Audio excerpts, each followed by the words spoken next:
Welcome back, everybody, to the What's He On About podcast. This episode is going to cover the England West Indies series review.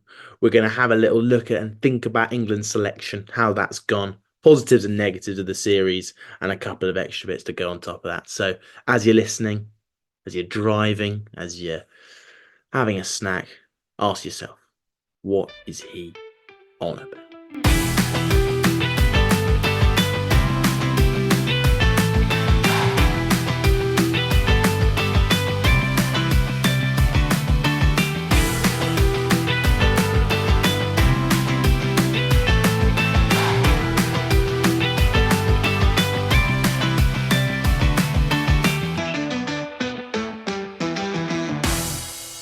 Right then, so England versus West Indies. This series has been a bit of a tough one for the English, as we predicted. It looks like I'm currently watching the final game of the series. Sam Curran's just got out, and it looks like England are tipped to go down the losing route of this match, and therefore then the series. And there's a few things behind it which I think we can talk about today. And this batting innings has been a little bit of the highlight, little bit of what's been going on in this whole series. But I want to start today with Alzarri Joseph. You might know him, West Indies fast bowler, vice captain, and for some reason in the innings today, he started the innings absolutely ticking. He was having arguments with his skipper, Shy Hope. He was having arguments with his players. He was absolutely boiling. I think, but no one really knows why. And I think he either wasn't happy about opening up the bowling for some reason, or his end, or something about the field placements, but he was absolutely fizzing. All right. And he comes in, second over. First over was a little bit tame, bowling mid 80s, but he's entered the second over properly boiling. And he's unleashed an absolute snorter first up to poor old Jordan Cox, about 92 miles an hour. And he's bubbling, he's shouting around. Normally he's quite miserable and just sort of quite quiet. But I tell you, he was absolutely going mental. He was going berserk. All right. Second ball, 92 miles an hour. Third ball, Jordan Cox takes an absolute seed, 93-mile-an-hour snorter, completely squared up, gloves it to the keeper. Captain Shyhope. You'd think Alzarri Joseph, here he goes, he's going to go on a big celebration, he's going to throw some hands. But no, absolute silence, turns around, walks straight back to the end of his run up. All right. So we're sort of getting the image here that he's absolutely bubbling. Anyway, come the end of the over, he's bowled a few more in the mid 90 clicks. He's still bubbling. Then all of a sudden, he turns off at the end of his over, and steams off. Steams right off the pitch, straight up into the pavilion. And of course, he hasn't told the umpire he's going, as you'd expect. He hasn't told his skipper he's going, and he's not injured. So West Indies couldn't make a substitution. So they had a couple of overs with 10 men on the pitch. Very honourable of the vice captain just to steam off when he's not happy. But, a couple overs later, he's cooled down a bit. He comes back on. I'm thinking, new Alzarri Joseph, new man. He's going to come back on. He gets brought back onto the bowling. Second ball of his over, 2 overthrows. If you thought this wasn't enough from Alzarri Joseph, it's about to get better. I mean, poor lad, he's bubbling, he's come back on, 2 overthrows. The team aren't helping him out here. Fourth ball of the over. Good ball. They try for a run between the wickets. He says no, he's comfortably back in the crease. I think it's Hetmai. He's gone for the stumps for no reason. 1 overthrow. Alzarri Joseph finishes his over and steams off the pitch for the second time of the game. This poor lad, all right, he's had a tough time. He comes back on the pitch and then just starts hurling horrendous throws at the captain, Shy Hope, with the gloves. So an honourable innings from Alzarri Joseph. And he is definitely a vice captain and probably future leader to look out for, 100%. But looking at the series as a whole, it's been full with positives and negatives. We're gonna start with the positives. Bethel, Bethel looks a great pick. I think he's confident. He looks good at the crease, and sometimes you can just tell when a batsman enters the international scene if you just can just tell they've got that little edge. You know, he's got something about him. He looks good at the crease. Made a very good 50, and you can accept a little bit of inexperience for the way he got out and a couple of starts and not going big. But he's showing great signs. Another positive, a big comeback for Liam Livingston.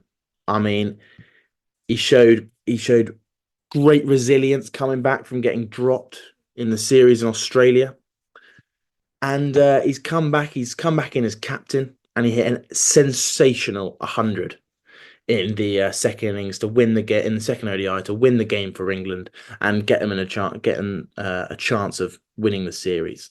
Um, Made a good knock in the first ODI as well, but needed to kick on and go bigger. But he did that in the second ODI, so we can't complain. Well done, Livingston. Great comeback. Salt's look good. Salt's currently in the mid 40s. I don't know what he's going to go on and get, but he looks good. He looks comfortable. He's actually just hit a lovely late cut behind square on the offside for four. Fair play, Phil Salt. But no, he looks strong. He looks comfortable, and I think he's going to be a strong character for the remainder of England's current ODI setup.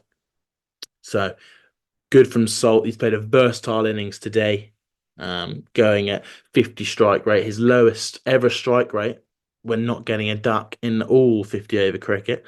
So he's shown he can play all roles with at the top of the order. John Turner showed some promise. I think these things with the with fast bowlers, when you're picking up fast bowlers, you're looking for talent, you're looking for good actions, you're looking for those target deliveries. Things are going to come over a bowler's career. Things are going to get better. Things that are going to get learnt. All right. JT looks good. They're really interested in him. A lot of pundits really interested. The selectors are clearly very, very um, interested in John Turner as a bowler. People have likened his action to Glenn McGrath, and it sounds like they're brewing him up to be a sort of down under hard hitter of the pitch, maybe to be taken into the Ashes. Maybe not the next one, but in the future for sure. John Turner's showed some promise. Moving on to the negatives. I mean, it has been a tough series. I'm going to start with England's selection.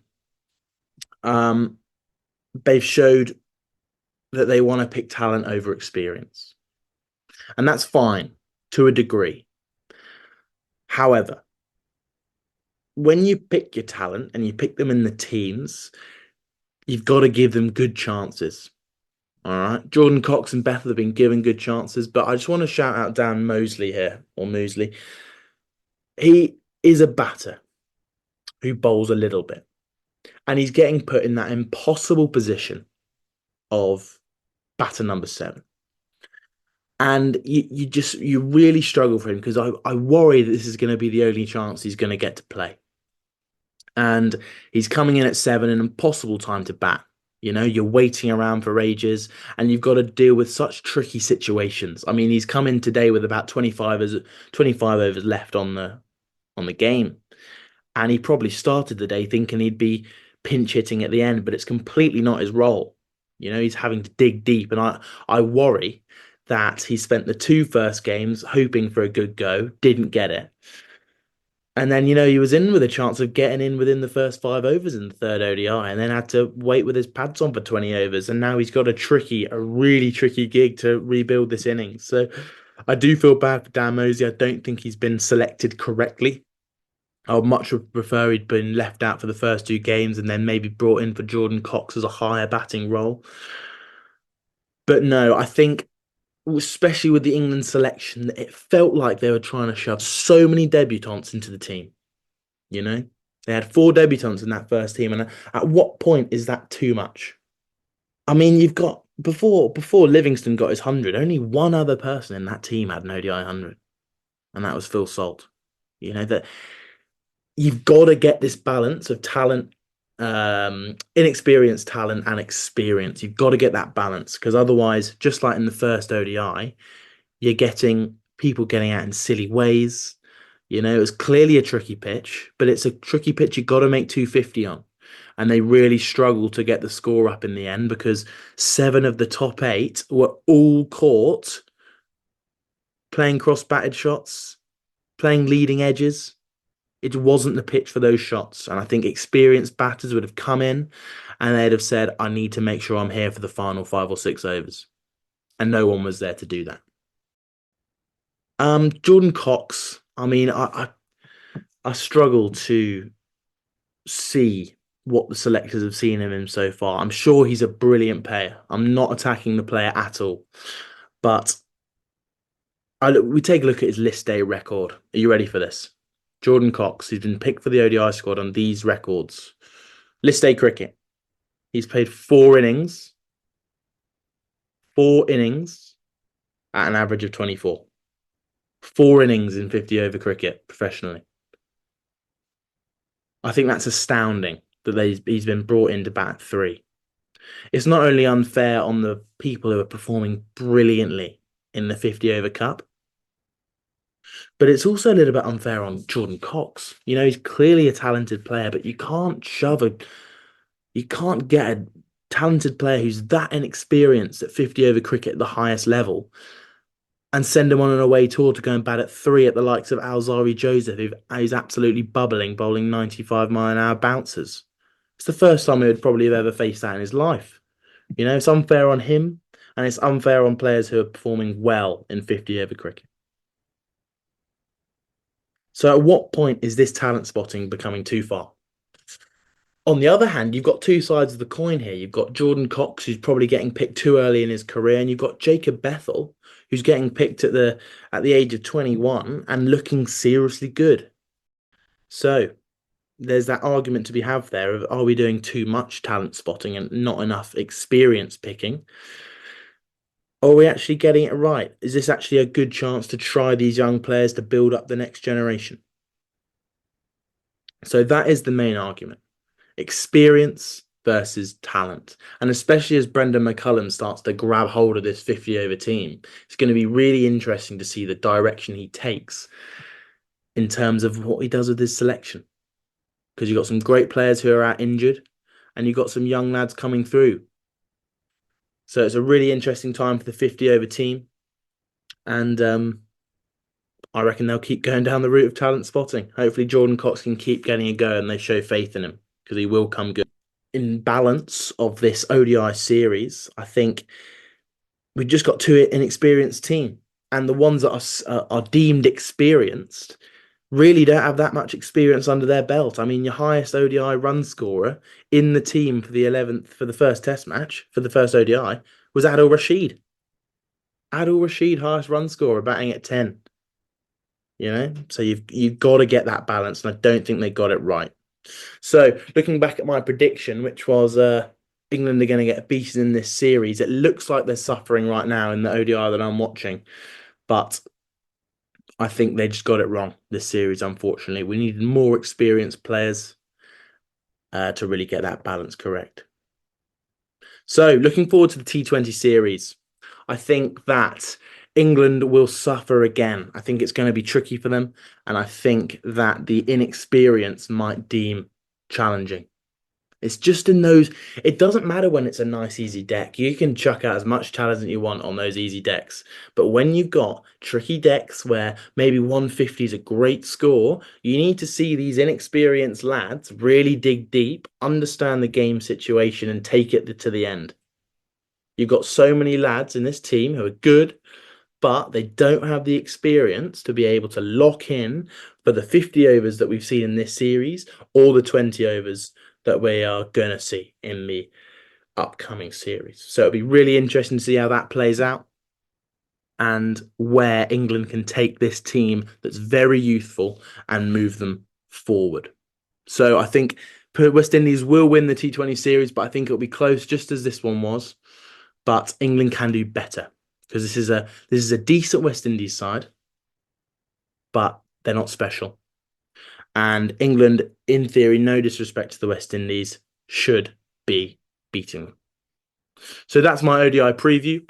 And the T20 series prediction is that West Indies will come out on top and I honestly hope the best for England.